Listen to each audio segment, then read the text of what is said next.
अल्लाहु अकबर, अल्लाहु अकबर, ला इलाहा इल्लल्लाह। और ये बिल्कुल साफ होना चाहिए कि उस अल्लाह का कोई बेटा नहीं है, कोई भतीजा, कोई दामाद और कोई नहीं है, एक है अल्लाह। और इस तरीके से हमें अल्लाह की इबादत से, जिसे हम इस्लाम में तौहीद कहते हैं, एक तौहीद हमारी सबसे बड़ी बुनियादी सोच है। और उसी पर हम सारी दुनिया को, खाली भारत के लोगों को, इंडिया के लोगों को नहीं, सारी दुनिया के इंसानों को एक झंडे के नीचे ला सकते हैं, एक तौहीद के झंडे के नीचे ला सकते हैं।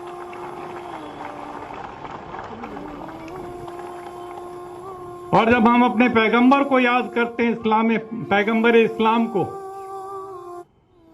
हजरत मोहम्मद साहब सल्लल्लाहु अलैहि वसल्लम, तो हम साफ शब्दों में कहते हैं रहमतुल लिल आलमीन, रहमतुल लिल मुसलमीन नहीं। इसलिए सारी दुनिया और उसके लिए करुणा, उसके लिए दया, उस पैगाम को लेकर के जो लोग सारी दुनिया में, इसलिए इस्लाम खाली मुसलमानों का नहीं है, पूरी इंसानियत का मजहब है। और इस नाते से मुझे आपने अपने बीच में बुलाया, इतनी बड़ी इज्जत दी, मैं बहुत मशकूर हूं आपका और आपके इंतजामात से बड़ा मुतासिर हूं। मुझे बहुत खुशी हो रही है। 1984 में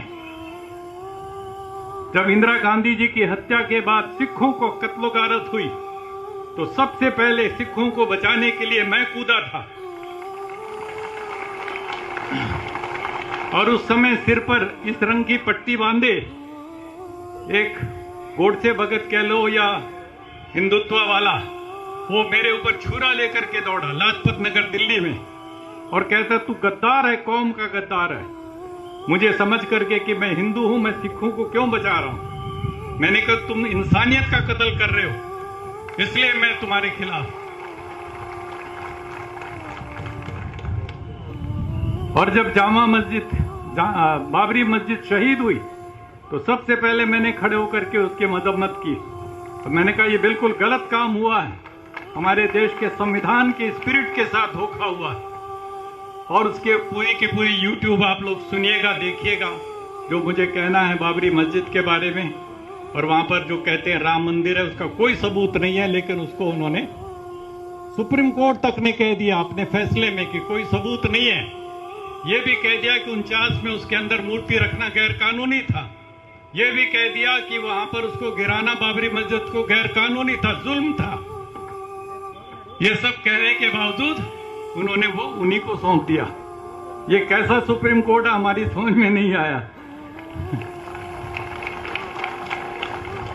लेकिन अब हमें उम्मीद है आने वाले दिनों में जब इसके ऊपर बहस होगी, इन कानूनों के ऊपर, तो कम से कम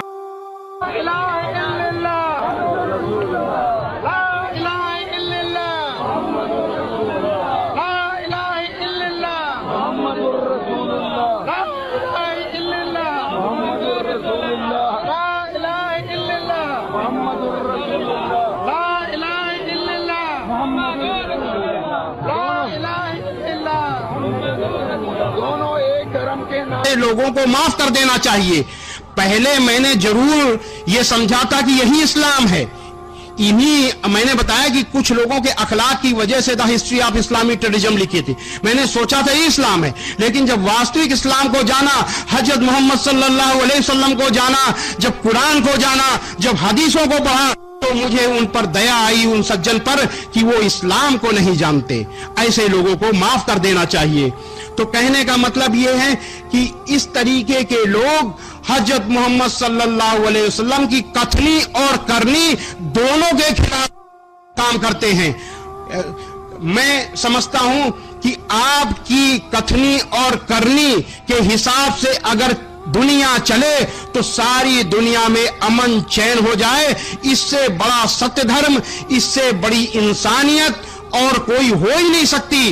जितनी की बड़ी इंसानियत इस्लाम में मौजूद है, हजरत मोहम्मद सल्लल्लाहु अलैहि वसल्लम की कथनी और करनी में मौजूद है। एक बार मैं अपने हिंदू भाइयों को बताऊं कि एक बार हजरत मोहम्मद सल्लल्लाहु अलैहि वसल्लम से एक सज्जन ने कहा कि ऐ अल्लाह के रसूल, अपने विरोधियों के लिए बद्दुआ कीजिए और उन पर लानत भेजिए। अल्लाह के रसूल सल्लल्लाहु अलैहि वसल्लम ने कहा कि मुझे अल्लाह ने किसी के लिए बद्दुआ देने के लिए, किसी पर लानत भेजने के लिए नहीं भेजा, रहमत के लिए भेजा है। और कुरान मजीद में अल्लाह का आदेश मौजूद था। कुरान मजीद की सूरा 21 आयत नंबर 107 में है कि ऐ मोहम्मद, हमने तुमको सारी दुनिया के लिए रहमत बनाकर भेजा है, केवल मुसलमानों के लिए नहीं, सारी दुनिया के लिए रहमत यानी दयालु बनाकर भेजा है। अल्लाह के रसूल सल्लल्लाहु जब तक करोगे ना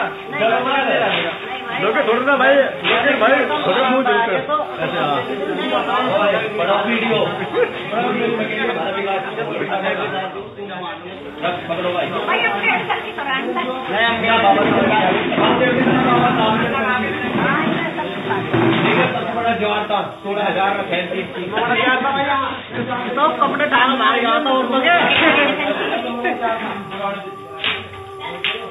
हमारी बैठ बैठ की पक्षी सारे जलवाजों तो ठाकुर था विराज में ठाकुर था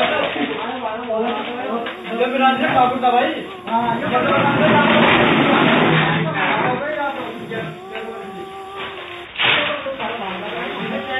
देखिए ध्यान रखिए यही छुपा रखे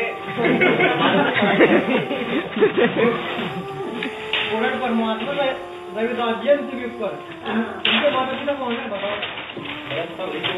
अरे जब भी नहीं देखा था इनके माता पिता कहाँ से आ गया भाई।